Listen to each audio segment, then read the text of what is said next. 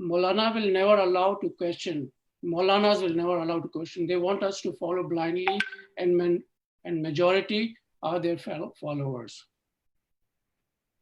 So I don't think it deserves any comment. It depends on me that what line I take. So if I know that I must question, then I must question. And if I submit to them, then of course I'm submitting to them, and it's a questionable whether you are submitting to Allah or to the gentleman you are claiming. Okay. Another question is, again from the same person, do we have to change our appearance like burqa and beard to show ourselves as Muslims? And something related, Janab, how would we change the present young Muslim society? Will you please suggest what steps to take to change their life towards sustainability and follow Islamic ethics as well? You see, Islam is all about character and behavior and deeds, not only appearances. For appearances, Quran gives certain basic guidelines. For example, about dress, it says that you should protect your body. You should not be too inviting and should adore you also. This is it simply. So whatever you wear. So basically, Islam is all about, as I said, the character, the mindset and the deeds. Say for example, the Surah Nahl 90, which I was mentioning, it says, Inna Allah ya'muru bil adl wal ihsan wa ita'i zil qurba.